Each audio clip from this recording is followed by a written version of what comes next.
најново издание на Само вистини со Видиновски, вечерва со Љупчо Зиков, Сашо Тасевски, Љузин Фаризи и Умер Мухамеди. Пред една година бев на ова место на емисија кога се случи колосалната кочанска трагедија. Сега судбината така беше после една година повторно да сум во студиото, меѓутоа да би било добро да анализираме, да направиме еден пресек каква држава Македонија е една година по незапоменетената трагедија Зиков. Вие мислите дека државата се промени во оваа година дена? Како влијаеше целата трагедија на општеството? Слава им на загинатите во ова голема, најголема несреќа во Македонија од независноста. Па не мислам дека државата се промени. Остануваат истите прашања, веројатно прашањата кои не беа поставени никогаш пред несреќата, а која оваа година во илјадници прилики беа поставени и тука во ова студио и на други места, на други медиумски простори. Овде пред се мислам на функционирањето на системот токму на овакви работи. Значи, работата на објектите од овој тип, начинот на функционирање на системот во делот на превенција од пожари, например, можеме да ја земеме таа тема. Работата на инспекторатите. Јас не одам на пред 10 дена, слушнав за криза во инспекторатите, во некои други инспекторати. Меѓутоа, знаеме, големата тема е, например, инспекторските служби во Македонија.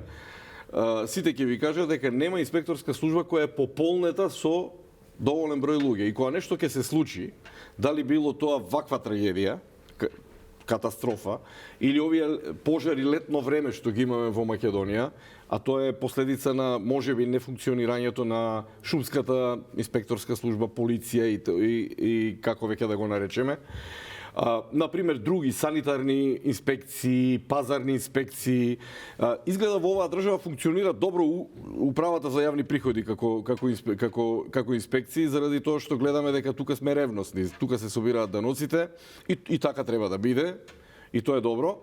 Меѓутоа, другите служби не гледаме дека функционира. Например, за една година по несреќата, ние се уште немаме слушнато од официјален орган, например, инспекцијските потраги, колку се направени, во кој обим на територија на цела Македонија, во кои објекти се влезени, во кои условно речено мали бизниси се влезени, дали се почитуваат стандардите, дали например во дискотеки, во кафеани, во кафичи се направени, колку казни се напишани, колку се затворени, колку се отворени пак. Во Скопје само неколку дискотеки работат, друго се е затворено. Па ако е така, треба да го слушне тоа јавноста и да видиме зошто сега некои дискотеки не отвараат, тоа што не им иде бизнис можеби. Сега јас борам визави оваа проблематика што е направено. Значи пописот јавноста или не е добро комуницирано, може да се работи, не викам не. Меѓутоа тоа треба да се види. Од друга страна, овој дел на односот државата со како да ги наречам, луѓето во Кочани, особено оние кои изгубија најмили, остана оптеретен со некој однос кој не можам да го дефинирам каков е. Значи, дали се луѓето во Кочани повредени, дали не им се обрнува доволно внимание, дали во владата имаме повредени суети некои кои не можат до крај да се одважат и да се ослободат од тоа, па не го прават тоа. Денеска беше добро, тоа мислам добро. Ако може нешто да се каже добро, денеска беше сликата пристојна од страна на тоа што државниот врв беше присутен во Кочани, дури мислам дека и опозицијата беше, имаше едно доза на сплотување и порака дека еве тука сме ние. Значи општеството е тука, го гледа ова, го чувствува многу тажно и тоа може да преиде. Третиот сегмент е моментот на судскиот процес, што дадеме време на другите, имаме конкретни прашања за судскиот процес. Се согласувате ли вие со господинот Зиков дека државата практично не ги научила лекциите и дека ако можам да ве парафразирам, се предложуваме по-старо? Времето поминува, таката останува. Сега ние тогаш ја промени целото мислење на јавноста, бидејќи имаше голема трагедија во тој период. Но имаше голем притисок од страна на јавноста, на институциите, на самите семејства, но веќе помина многу брзо таа една година. Многу е важно сега институциите, односно тие семејства имаат повеќе, односно има потреба од правна поддршка, односно институциите на крај треба да ги извадат лицата кои беа директно инволвирани во трагедијата, односно да има судска завршница, и тоа е во делот на судскиот систем. Но во смисла на тоа дали институциите извадиле поука, тоа што кажува инспекцијските служби, претпоставувам дека да, бидејќи еве во Скопје пуснувачи, мислам дека само една дискотека моментално има лиценца што работи во градот, некако го врати од нула, па започна сите локали кои, односно ноќни клубови кои организираат ноќен живот за да имат да ги исполнат сите стандарди кои се потребни согласно со закон. Јас мислам дека сега е стегнато на тој правец, буквално не може да легализираш таква институција, односно локал, ноќен клуб, објект, ако не ги исполнат сите услови, особено против пожарните мерки, односно заштитни мерки, ако не ги превземаш. Така што сите институции треба да бидат сега во корелација, во соработка едно кон друг, и тоа што кажавте и вие, господин Зиков, јас мислам дека веќе инспекцијските служби треба да се бидат покоординирани помеѓу себе, да се согласувам дека некои институции имаат поголем кадар, некои институции имаат помал кадар, бидејќи на некој начин ги знам од прилика како се движат тие институции, но пред се јас мислам дека кај нас и во време на дигитализацијата многу малце соработуваат институциите помеѓу себе, првиот момент, и вториот момент, координацијата било и во минатото, и мислам дека на овој начин треба и да се да биде односно да бидат покоординирани институциите. Ние на некој начин не имаме друга традиција во разлика од другите држави низ светот. Ние не можеме да бидеме ни Швајцарија, не можеме да бидеме ни Германија, ни Данска, но ние сме Македонија и ние треба да законите, а и начинот на работа на институциите, особено на инспекцијските служби, треба да се прилагат на нашиот концепт, односно нашиот менталитет. Така што јас мислам дека таа поголема координација помеѓу институциите, а особено легислативата треба да се мени кај нас, бидејќи ние имаме закони кои веќе се демоде во нашата држава, и третото, начинот на работа на институциите. Ти не можеш со планирани инспекцијски надзори да го постигнуваш целта. Ако ти имаш планирани инспекцијски надзори, 2, 3, 5, не е важно, во институцијата, ти не можеш да одиш на своја глава да влегуваш во тие институции, односно во локалите и да вршиш инспекцијски надзор, бидејќи планот не ти дозволува тебе. Така што на некој начин ние се косиме со институциите. Секојдневно треба да секојдневно ние се косиме со институциите. Пример, Закон за инспекцијски надзор кажува дека инспекторот е независен и може да влегува 24 часа, зависи од инспекцијската служба или посебните закони за инспекцијските служби. А на друг начин ти мора да даваш отчет, бидејќи ако влегуваш во некој локал или некој бизнис внатре без да имаш налог од страна на овластеното лице, ти тогаш може да ти води дисциплинска постапка против тебе. Така се е врзано од менаџментот во нашата држава, што се коси со тоа дека инспекторот е независен, може да влегува сега. Добро да кажам од пракса. Но ова е голем препрека за институциите да можат да делуваат. Така јас мислам дека треба да се сменат законите кај нас и треба да се хармонизираат согласно нашата традиционална култура на нашата. Добро, зошто не се прави тоа? Не се прави, знаете зошто не се прави? Бидејќи јас кога одам во тркалезни маси, односно во различни проекти, кои ќе дојдат, ние сме сегаш бидејќи сме во постапка за влез во Европска унија. Некој си има проект и си кажува не, ова насока не е добра, треба втора насока. После втората насока ти кажува не, ова втора насока не е, па ќе се вратиш првата насока. Пример, инспекцијските служби порано бил во составот на министерствата, нели? Имаше проект од Европска унија и кажува не, ова не е добро, треба да бидете независни. Продолжеа независни нели 10 години, а сега не е така, сега пак треба да се вратите во старото. Ние како да се вртиме во круг во една деценија и пол, така што јас мислам дека за секогаш треба ние да седиме сами, секогаш го кажувам јас, ние законите треба да ги прилагодиме кон нашите потреби пред се и нашата традиција. Ако ми дозволите, значи само кратко. Оваа дискусија, јас сум во медиуми сум 35 години. Оваа дискусија на оваа тема трае 35 години. Значи, сме известувале за стотици пожари во Македонија. Сме известувале за увоз на месо од Бразил, не знам како, тоа е па посебна тема, друга, нели, во тој дел. Па смрзнато месо се продава како свежо месо во Македонија и така натаму. И сите теми завршуваат на крај, немаме доволно инспекции. Значи, Јавно секој ден го слушам овој збор. Писмената јавност во Македонија, барем таа што следи и што разбира. Значи, не може да се согласи со тоа. А се повеќе, секојдневно имаме по описмената јавност, особено после, не дај Боже да ни се случува овакви катастрофи повторно. Значи, не можат инспекторатите да бидат без луѓе. Број 1 обврска на државата е во своите институции, инспекторатите да ги вработат со луѓе. А ние во држава вработуваме на непотребни места партиски војници, многу луѓе. Господин Несиков, се извинувам што ја прекинам. Прашање, претпоставам дека и тие што раководат со институциите го знаат тоа да функционираат како што треба. Тие добро го знаат, тие најдобро го знаат. Прашањето е зошто тогаш не се прави? Еве еден пример. Дали секоја година јавноста се замара со ловократци, шумократци и пожари? Дали тоа е секоја година тема во државава? Прашајте еве утре да направиме анкета со колку инспектори располага Република Македонија во тие инспекторати, шумски инспекторат, ловократски, како се вика тоа веќе. Значи, со колку луѓе располага? Ќе ви кажат, ние немаме инспектори за шуми. Сега да не се цифрам тука во емисијата, ја мислам дека во Македонија повеќе од 10 инспектори не постојат. А Македонија е планинска земја, полна со шуми, ни горат шумите онака лепа села, лепо горе секоја година.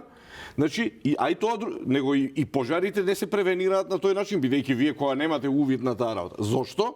Заради тоа што паралелно, правопропорционално со горењето на шумите, шумократството се зголемува во државата. Имате вие мали мафијаши низ Македонија кои парите ги направиле врз основа на експлоатација на шума. Да кажете дека определени структури од системот финансиски ги искористуваат таквата ситуација. Токму тоа сакам да го кажам. Значи, колку директори се менуваат таму, колку партиски функции се поделени таму. За пасиште и шуми сте слушнале нешто проблем некој голем да отворе? Па тоа е еден од најголемите бизниси во Македонија. Тоа е еден од најголемите, тоа е нафтата македонска, шумите и пасиштата. Значи, вие, никој не се замара колку инспектори има таму. И ние секогаш ги гледаме оние у 101 таму кои ќе стават во багажникот 1 кубик дрва за да се згреат дома. Тие ги гледаме на телевизија кога ги снимаме. Сме гледали камиони неколку пати. И камиони, уште пострашно. Да. Уште пострашно. Тазевски, лекциите научени, не научени, како гледат, како доживувате вие државата една година по трагедијата во Кочани? Променета иста? Државата реагираше соодветно затоа што во таква ситуација не ти останува ништо друго освен да реагираш. Полицијата изведе преку 60 апсења, мислам, приведување на луѓе, од кои 25 се полициски службеници, колку што знам. Но секогаш доаѓа прашањето, она што се вика големиот парадокс во правото, колку повеќе имаш обвинети, толку помалку имаш шанси да најдеш правдата. Тоа сега ќе видиме како ќе биде. А што се однесува до дали ја научивме лекцијата, не верувам. Не заради актуелната состојба кај нас, туку заради фабричката грешка во сите нас, кој што ја имаме. Нашиот менталитет е таков. Системот не е крив, ние го правиме системот. Кај секој од нас лежи, да кажеме, еден мал корумпиран човек.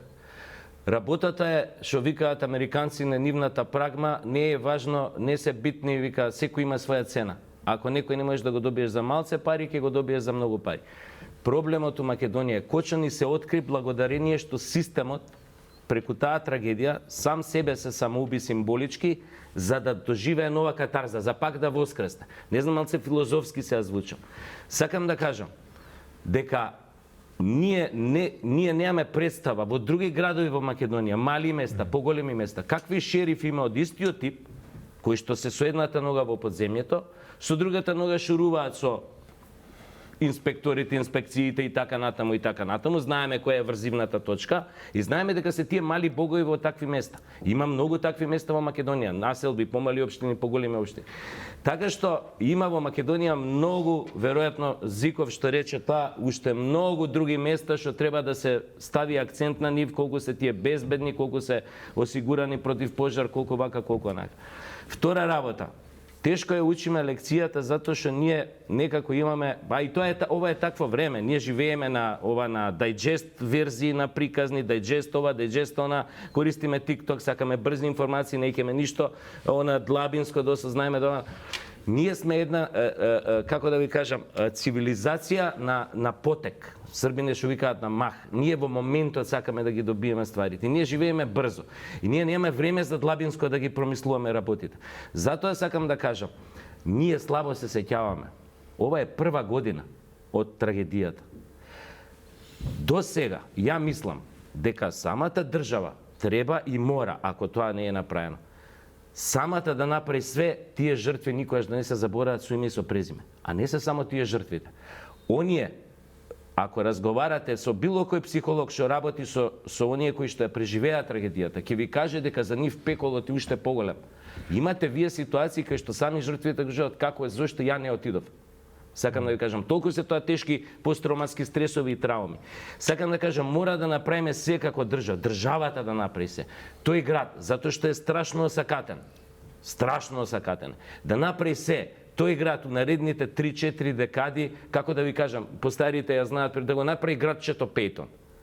За да можат новите, другите генерации што идат со сеќавањето на оваа трагедија да имаат многу поубав живот. Ние како да одбиваме да се сеќаваме и затоа кај нас многу често фарсата се претвора во трагедија. А да не заборавиме, не е само за нас работава, многу идентична трагедија имаше во Швајцарија, во, како се викаше? Кран Монтана, кај што е идентична ситуацијата, само што тамо со друга разлика ќе кажете Швајцарија, Запад, закони, нема врска. Истата корупција, само што тамо за разлика од кај нас, главните во раководството на градот одбија да понесат одговорност. Одбија јавно вака и никој нив не ги расчеречи. Не сум одговорен. Јако имало жалби за тој брачен пар што одржал тој клуб и така натаму, имало и порано инциденти. Ова само кулминирало затоа што фарсата се претворила во трагедија затоа што никој не ги санкционирал. Така што не е само со нас тој проблем, тој е цивилизацијски проблем. Ние како да одбиваме да се сеќаваме, обично во ситуации кога е некоја страшен настан во прашање. Велите дека одбиваме да се сеќаваме. Што точно мислите за тоа? Кој одбива и на кој начин? Како да ви кажам, и ова е малце у символичка фаза. Слободно. У символичка форма. Значи, според мене, вие, не знам, државата, сите ние, мора постојано да ги повторуваме имињата на загинатите. Цела јавност да знае кои биле тие деца, кои биле тие луѓе, како можеле да завршат ако станале живи, каква перспектива имале, што правеле, што работеле, какви соништа имале, ме разбирате? Тоа е сеќавањето на за жртви во една трагедија да се држи топло во едно општество, во една држава, за да може преку тоа сеќавање сите понатамошните генерации да имаат да се створи некаков појма неам зрнце во менталитетот кој што на ваквите работи ќе реагира соодветно во моментот кога ќе му се нуди мито, да замижи да потпише нешто во моментот кога нешто не може да се пушти во употреба, да не се пушти во употреба. Ме разбирате, со тоа се одржува сеќавањето на тие жртви, фактички го држат под тензија наредните генерации, тогашните актуелните генерации ги држат да бидат секогаш, како се вика тоа, внимателни. Дека ги слушавте дел од сведочињата на родителите кои што велат дека дел од нив, мислам тоа се јавно достапни изјави, дека се чувствуваат не изневерени, туку напуштени. Не зборам од системот, напуштени од пријателите, некој спомна и роднини, дека полека ги заборават. И сега тука е прашањето на балансот, да не се заборави жртвата, меѓутоа и градот да продолжи некако да смогне сила да живее. Како да се направи тој баланс? Ова што ти го збориш е работа психолошка на поединец. Значи некој кога ќе загуби некој, не дај Боже, близок у фамилија. Не знам од каде доаѓа тоа, можете со психолози да работите. Некако околината како да ја осеќа таа нивна непремостива тага И некако самите луѓе не сакајќи да дојдат со темнината на нивната тага во близина, самите луѓе се дистанцираат. Тоа нема врска ни со систем, ни со држава, Не, за тоа реков, за чисто ова е мое размислување како може бариера да си прават луѓето. Да, самите луѓе прават. Ме разбирате, кога некој баш кај самите луѓе што доживеале таква трагедија, самите се затвараат во некој балон, се изолираат самите, едноставно за нив повеќе нема живот. И они и другите луѓе што се околу нив, знаеш, тешко ги им допуштаат и да им се приближат. Нема, тоа е огромна тага, близ дете, не дај Боже да загубиш или таква работа, тоа е страшна работа.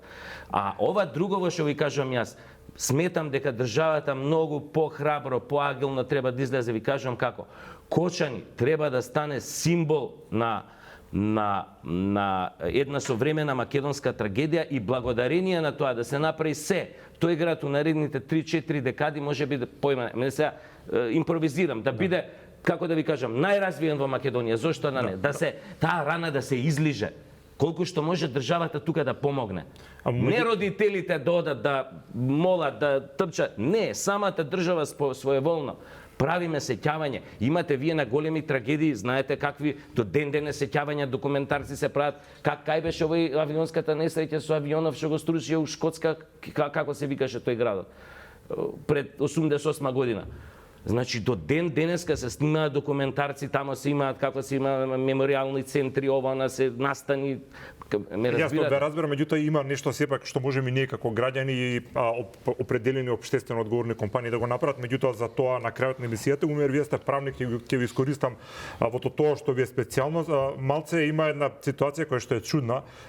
Почина судскиот процес околу трагедијата во Кочани, меѓутоа и дел од бранителите, од адвокатите што ги бранат обвинетите, и дел од родителите, и едните и другите, што се условно кажано на спротивна страна, велат дека не веруваат дека ќе има правда како што треба. Зошто ваква недоверба во целиот процес? Па видете, првично кога ќе се спомне Кочани, мораме да бидеме малце попрецизни, односно да кажеме дека там тие деца не загинаа, туку тие деца беа убиени.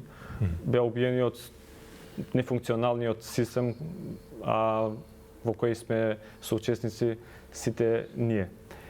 За жал, лекцијата не ја научивме. Спомнавте тука инспекторати. Денеска, вие да ги земете сите инспекторати, сите имат недостигнат кадар.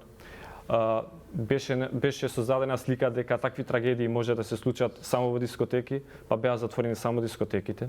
Но ние забараваме дека, например, имате денес многу нелегални казина, кладилници. Дивоградби имате, каде што исто инспекторат треба да постапува за тие да бидат рушени. Денеска вршење на патнички превоз, нели, без лиценца, тоа го имате.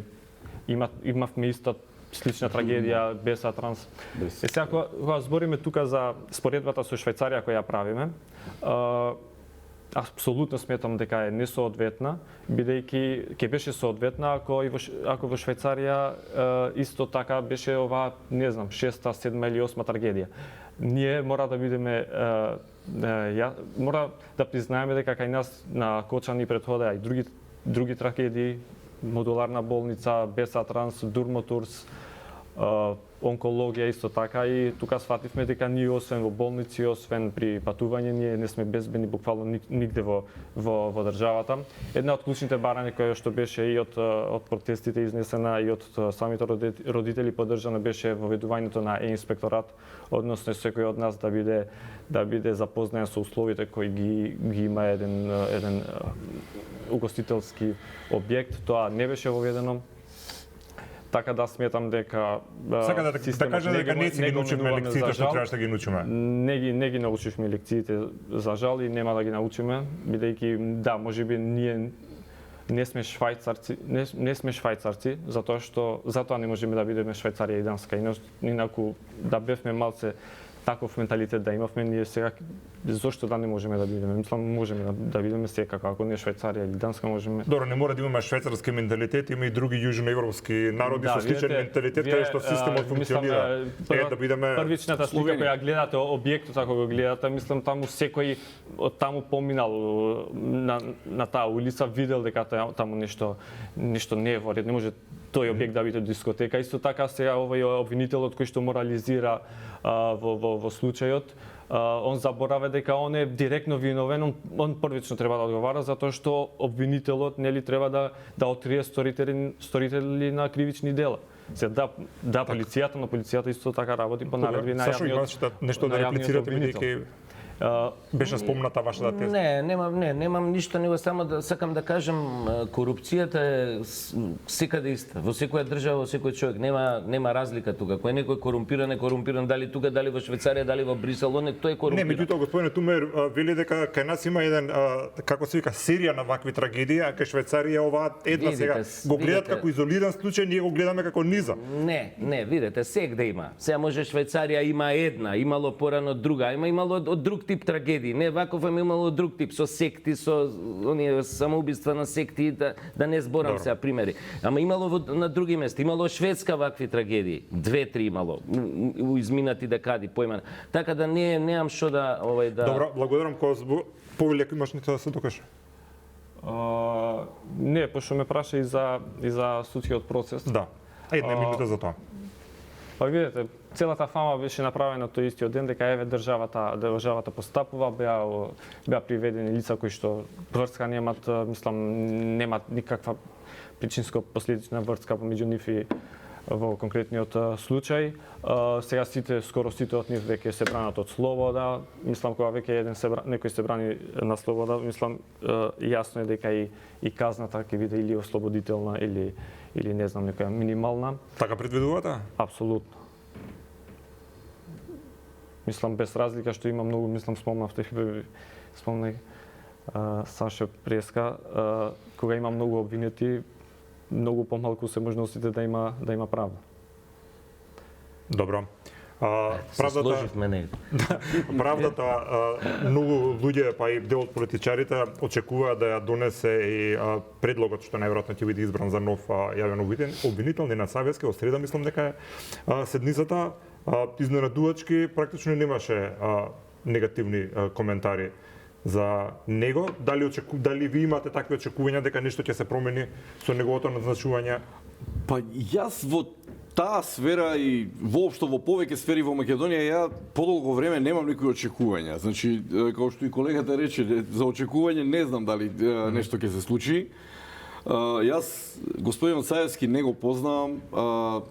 Ќе звуча малку како премиерот, слушнав дека е добар во тоа. Меѓутоа сите ние претпоставувам се надеваме дека тоа е уствари многу малку луѓе познаваат, малку луѓе слушнали и за неговата работа, претпоставувам.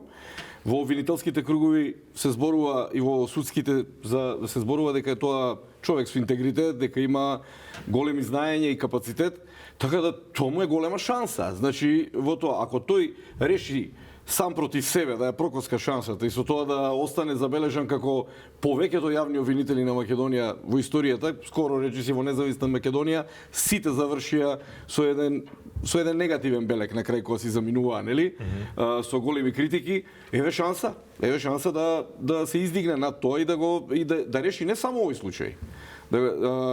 Повеќе случаи чекаат на решавање во Македонија што би можело да се отворат и да се затворат квалитетно, значи како што треба. Очекувате дека толку баш длабоко ќе се навлезе во решавањето?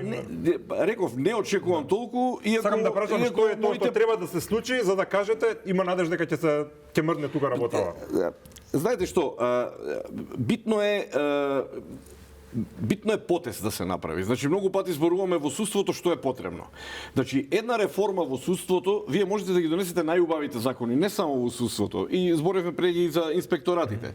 И најдобрите закони да ги донесете. Ако вие немате показна вежба за таа работа, значи нешто што ќе кажеме овој случај го преломи во американското судство како е тоа, таму идат на случаи, нели, па после случаите зошто ги цртаат пред судењето, X филмови сме го гледале. Па тој случај после откако ќе добие пресуда па се дебатира, ова Сашо што го збореше преге. Во Македонија фали да речеме широка дебата. Пазите вие случајот со трагедијата во Кочани.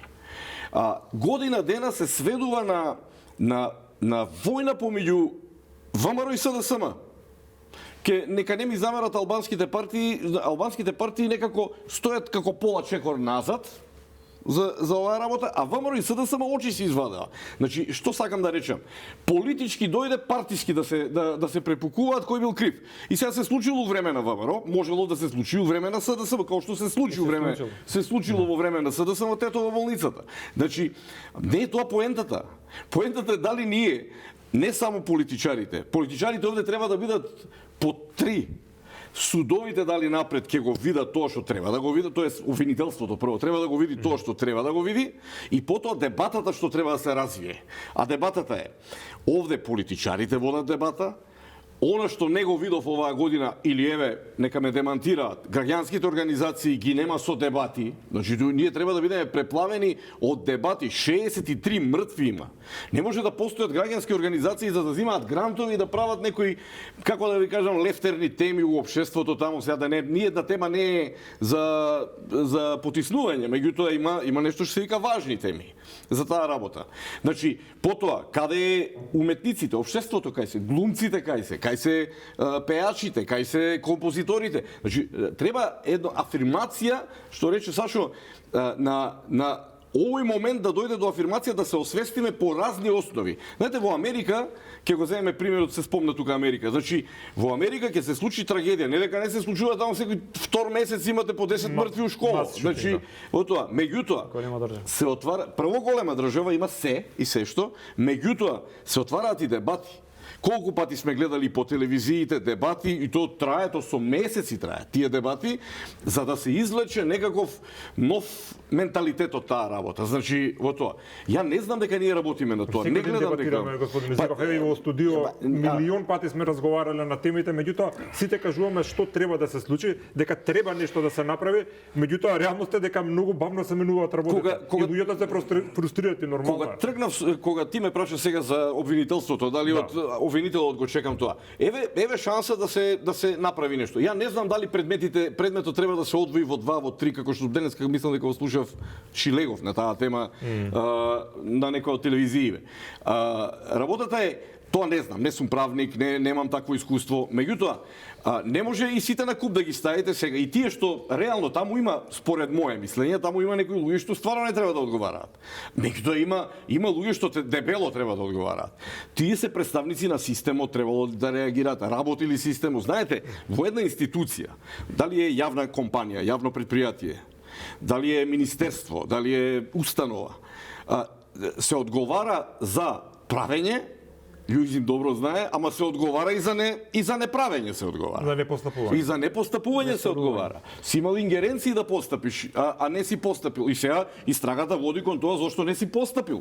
Може би си зел пари. Таму видовме, таму од април треба да почне некое судење на овие од управата за јавни приходи од Штип, ако не се лажам, што не биле внатре. Ајде да видиме тој процес како ќе тече. Тие му јавувале на собственикот на дискотеката. Добро, и сега имавме порано еден обвинител кој што се избра со консензус, што доби поддршка и од едната и од другата најголема партија, зборувам за Катица Јанева, меѓутоа заврши така како што заврши. Дали треба да си ги намалиме очекувањата или Сегогаш ние мислиме дека и со Зиков се согласувам тука во еден дел дека ние многу е важно казната колку е.